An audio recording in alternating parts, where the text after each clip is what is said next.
Sorry for the last minute change, but since May is Domestic Violence Awareness Month, I am going to be talking about domestic violence, not traumatic brain injury.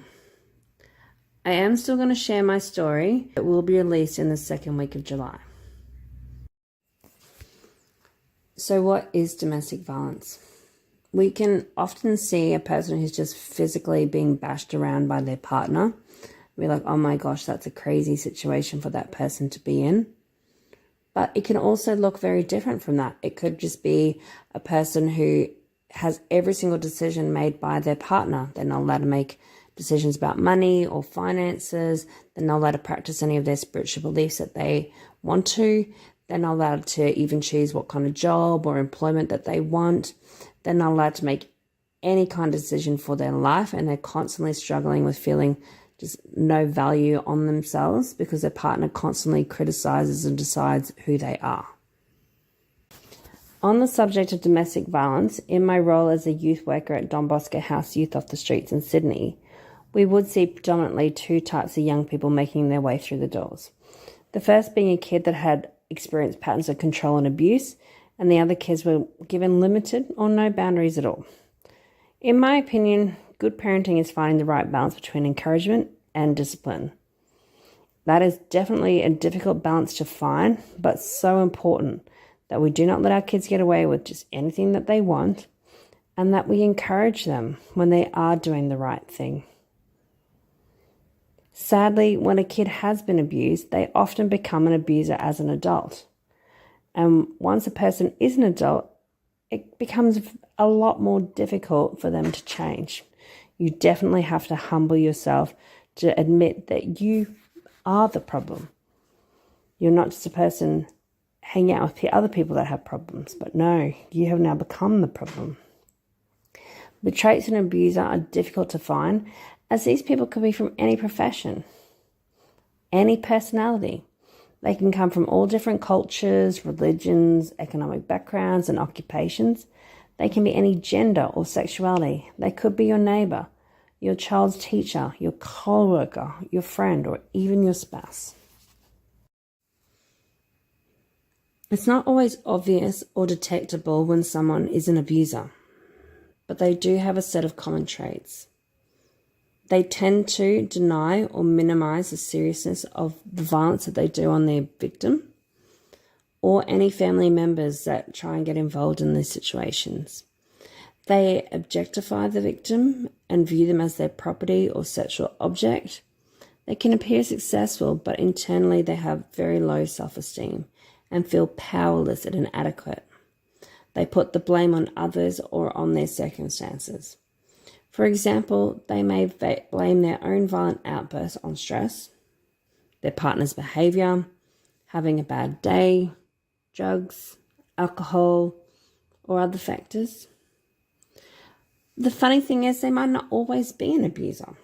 They could go through these patterns of being absolutely loving and caring and kind, and they could seem nice and charming to those outside the relationship. If you think somebody is being abused, but you're not really sure what the signs are, they tend to look like they've lost their confidence. They could seem afraid of their partner. They could stop seeing all their friends and family. Their partner might criticize them, humiliate them, order them about, or make all the decisions. They may talk about their partner's bad temper or their partner's jealousy. They may have physical injuries like bruises, broken bones, sprains, or cuts. Their children could seem afraid of the person or show withdrawal or anxious behavior. It can be a challenge for a person who's experiencing domestic violence to leave the situation. There can be plenty of reasons for them to stay, some being they may feel like they are the one who is to blame for the violence. They could be financially dependent, as their partner has controlled all the money in the family and they haven't allowed them to work. They could be worried about their kids and that the kids might need two parents. They could be worried about leaving a marriage when they believe that a marriage is forever. If they're an immigrant, they could be worried about being sent back to their country of origin. They could actually experience pressure from their family members to stay. And why are they leaving?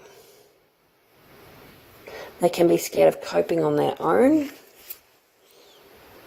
They may not even know what the support and resources are that are available for people in domestic violence situations.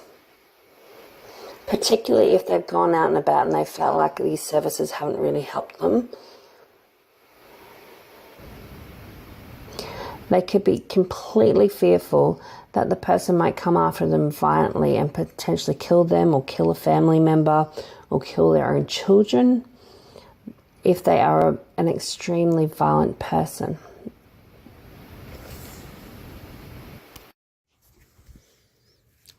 So what do we do to help, particularly when the numbers are increasing? From what I hear, 27 women have been killed in Australia this year already, and that's actually double the numbers of domestic violence against females compared to last year. It's a really challenging situation, particularly when you have tried to make attempts to help and you kind of felt like the other person has then gone back or they've done stuff that you haven't really understood. So how do we hold back and not have any judgment? Sometimes the first thing we have to do is go check our own hearts and see whether we are going to just judge that person for how they got themselves in that situation and don't seem to be willing to get themselves out of that situation. Again, we don't know their heart. We don't really know what they're going through. We don't fully understand because it's actually not us in that situation. And statistically speaking, a person tends to go through trying to leave at least 7 times. So the thing that we can do is offer help within our own capacity, because sometimes we try and help people and we kind of bite off more than we can chew. We make promises that we can't really keep, and that can also be a problem in and of itself. So make sure that you don't promise something that you can't commit to. And if there is something small that you could do, like making a dinner, helping babysit, or just some basic stuff whilst the person is still struggling with their attempts to leave, and if they have left, then making sure that they have that adequate support, that they are going to support services of people who have and know and have been helping these people for a long time. That's actually why good community support services are amazing. The challenge for us in rural areas is that often we have to go to the next city, so we might need to find the local service, but that service might then refer us to a bigger township. If you're in the Cassidy Coast region, you might end up in Cairns. If you're in the Hinchinbrook area, you might end up in Townsville. And that's not necessarily a bad thing, so long as you feel like that you're getting that right support from the people that are there around you. And as domestic violence is a bit of a big thing, there are lots more support in rural areas than what you even know.